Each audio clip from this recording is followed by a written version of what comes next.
اس کو دوسرا کلمے کے پر پڑھتے ہیں۔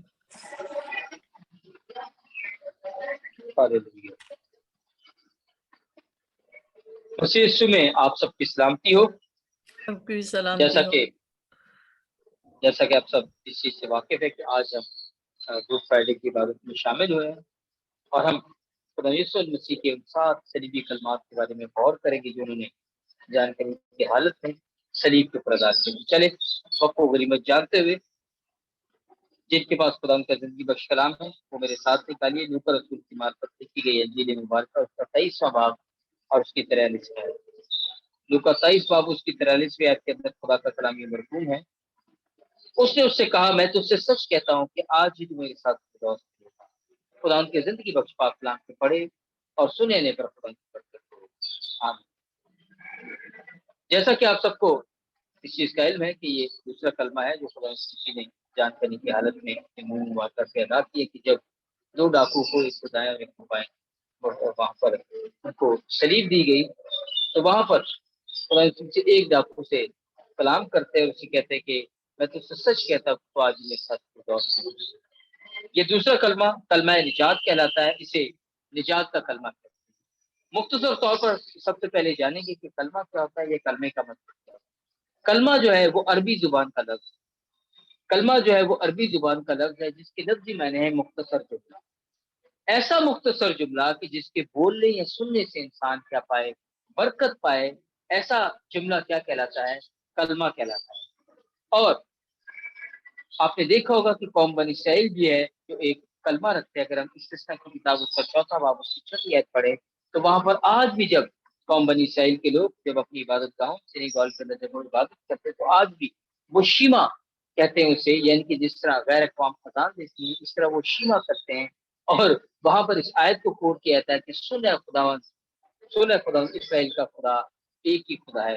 سو قوم بنی اسرائیل آج تک اس کلمہ کے اوپر ایمان رکھتے ہیں اور آج تک جب بھی اپنی عبادت کا آغاز کرتے ہیں تو اس کلمہ کو ضرور دہراتے ہیں۔ سو واپسی آتے ہیں اپنے کلمہ کی طرف کہ جو مختصر طور پر بتایا گیا کہ کلمہ جو وہ عربی زبان کا لفظ ہے جس کے لفظی معنی ہے مختصر جملہ، ایسا مختصر جملہ کہ جس کے بولنے سننے سے انسان برکت پائے۔ اور دوسرے کلمے کو کلمہ نجات کا نام دیا گیا ہے کیونکہ نجات کا جو لفظی یا لغوی مطلب ہے وہ ہے گناہوں سے رہائی، مخلصی یا چھٹکارا پا۔ اور لوگ منتصر تھے، لوگ اس چیز کے منتظر تھے کہ کب مسیح آئے گا اور کب جو ہے وہ انہیں نجات دے گا یا مخلصی دے گا۔ اور ہم دیکھتے ہیں بائبل مقدس کے اندر کہ جہاں کہیں مخلصی کا یا رہائی کا ذکر آتا ہے وہاں خون بہانے کا ذکر آتا ہے۔ عبرانیوں 9 باب اس کی 22 آیت کے اندر خدا ان کا بندہ مقدس پولس فرماتا ہے کیونکہ بغیر خون بہائے معافی نہیں۔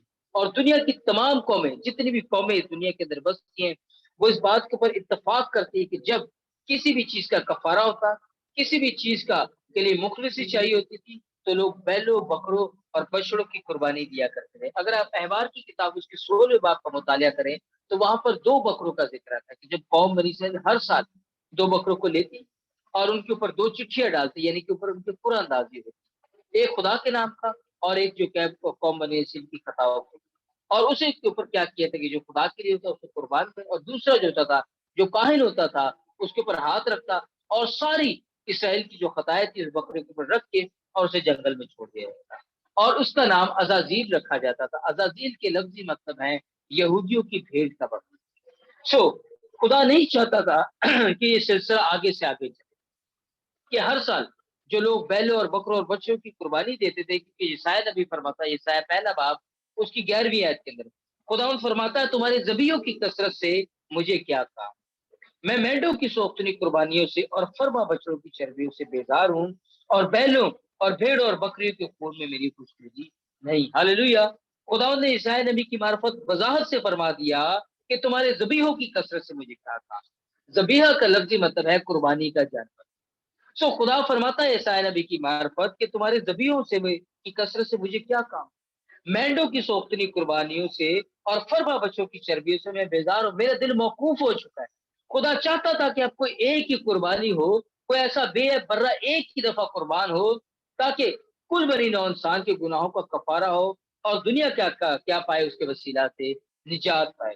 اور عبرانیوں کے خط میں پولس رسول عبرانیوں 10:4 کے اندر فرماتا ہے क्योंकि मुमकिन ही नहीं कि बैलों और बकरों का खून गुनाहों को दूर करेगा। मुकद्दस पौलुस रसूल ने ज़र्ब मोहर कर दी इस बात के ऊपर कि बैलों और बकरों का खून जो है अब हमें निजात नहीं दे सकता। जो मर्जी कर ले, जितनी मर्जी आप कुर्बानियां चढ़ा लें, जितने मर्जी आप बैलों बकरों के खूनों की कुर्बानियां दे दे, कभी भी आप उसके वसीला से निजात नहीं पा सकते। क्योंकि खुदा का कलाम वजाहत से फरमाता है कि खुदा चाहता था कि कोई एक बेऐब और ऐसा बर्रा हो कि जो गुनाहों से पाक, जो गुनाहों से मुबर्रा हो, वो ही क्या करेगा, गुनाहों को उठा के ले जाएगा। और यूहन्ना सबागी ने क्या खूब फरमाया, उसने अपने मुंह मुबारक से क्या फरमाया, यूहन्ना पहला बाब उसकी 29वीं आयत के अंदर, देखो ये खुदा का बर्रा है जो दुनिया के गुनाह उठा लिए जाते हैं। हालेलुया। उसने इस चीज को कन्फेस किया, उसने इस चीज का बरमला इकरार किया, उसने कहा कि देखो ये है खुदा का बर्रा जो दुनिया के गुनाह उठा ले आता है। और सिर्फ यही नहीं बल्कि पैंतीस पिलातुस ने भी अपने मुंह से इकरार किया कि वाकई मसीह जो है वो बेऐब है, उसके ऊपर कोई जुर्म नहीं है। उसने क्या फरमाया यूहन्ना 19:6 के अंदर, क्योंकि मैं उसमें कुछ जुर्म नहीं पाता। उसने वजाहत से फरमा दिया कि मसीह जो है वो एक बेऐब शख्स है, उसके अंदर किसी किस्म का कोई दाग धब्बा या झुर्री नहीं। क्योंकि इससे पहले जितने भी नबी पैगंबर इस दुनिया में आए, जितने भी लोगों को खुदा ने चुना, किसी न किसी शख्स की जिंदगी के अंदर था कोई ना कोई दाग धब्बा को गुनाह ऐसा था जिसके वसीला से वो क्या नहीं कर सकता था कि पूरी दुनिया को वो निजात नहीं दे सकता था। इसलिए खुदा यीशु मसीह को भेजा गया ताकि इस दुनिया में वो आए और खुदा के दिए हुए उस मकसद को पूरा करे और अपनी पाक जान का नजराना देकर इस दुनिया को क्या बख्शे, हकीकी निजात बख्शे। इसका मुख्तसर हम जायजा लेते हैं। अगर हम लूका रसूल की मार्फत की इंजील उसके 19वें बाब का अगर हम मुताला करें, वहां पर एक शख्स का जिक्र मिलता है जिसका नाम ज़करिया, और वो इतना मुश्ताक है खुदा को देखने के लिए कि वो गूलर के पेड़ के ऊपर चढ़ते हैं। बात मुख्तसर, वो एक महसूल लेने वाला शख्स था और महसूल लेने वाले लोगों से, जो कौम बनी इसराइल के लोग थे, वो बेहतर जो ताल्लुक नहीं रखते थे। क्योंकि नहमिया नबी फरमाता है, क्योंकि जो महसूल लेने वाले होते थे ये सूद कलेक्टर होते थे। और नहमिया 5 बाब उसकी 10वीं आयत के अंदर नहमिया नबी फरमाता है हम सब सूद लेना छोड़ दें। यहाँ पर हम देखते हैं कि यहूदी मुआशरे के अंदर ऐसे लोगों को अच्छा नहीं समझा जाता था। लोग ऐसे लोगों से रवावत नहीं रखते थे, लोग ऐसे लोगों से वास्ता नहीं रखते थे। लेकिन जब खुदा यीशु मसीह उसके घर में गए तो लोगों ने आपस में चाय मगोइयां करना शुरू कर दी, आपस में विस्परिंग करना शुरू कर दी कि देखो ये गुनाहगारों के घर में आया, उसके साथ खाता है। और जब जकई ने देखा कि खुदा मेरे घर में आए हैं, वो खुश हो गया। उसने फरमाया कि खुदा अगर मैंने किसी का नाहक लिया तो मैं इससे वो भी देता हूँ, और जितना मैंने किसी से लिया मैं उसका दोगुना देता हूँ। खुदा यीशु मसीह ने क्या फरमाया, लूका 19 बाब उसकी 9वीं आयत में, यीशु ने उससे कहा आज इस घर में निजात आई है, क्योंकि खुदा यीशु मसीह खुद उस घर में आ गए थे, और चूंकि उसने मसीह के ऊपर ईमान लेकर आ गया था, इसलिए ये मुकाशवा उसकी जिंदगी के अंदर खुला कि वाकई मसीहा जो है वही निजात देने की कुदरत रखता है। और अगर अमाल की किताब उसकी 16वें बाब के अंदर पढ़े, पौलुस और उससे जब कैदोबंद की हालत में दुआ कर रहे थे, एकदम से भूचाल आया, कैद खाने की नींव तक हिल गई, बेड़ियां उनकी खुल गई, सब कुछ टूट गया। और जो दरोगा था वो परेशान हो गया, अपने ताए हलाक करने लगा।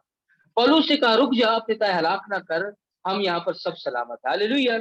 और जब वो अंदर जाता है और जाकर देखता है कि किस तरह उसने कि वो सब जिंदा है, और उसने कहा कि भाइयों मैं क्या करूं कि मैं निजात पाऊं। तो उसने क्या कहा कि तू और तेरा घराना मसीह यीशु पर ईमान लाए, तब तू क्या करेगा, निजात पाएगा। इसीलिए अमाल की किताब उसके 4थे बाब उसकी 12वीं आयत के अंदर खुदा का कलाम फरमाता है, और किसी दूसरे के वसीला से निजात नहीं, क्योंकि आसमान की तरह आदमी को कोई दूसरा नाम नहीं बख्शा गया जिसके वसीला से हम निजात पा सके।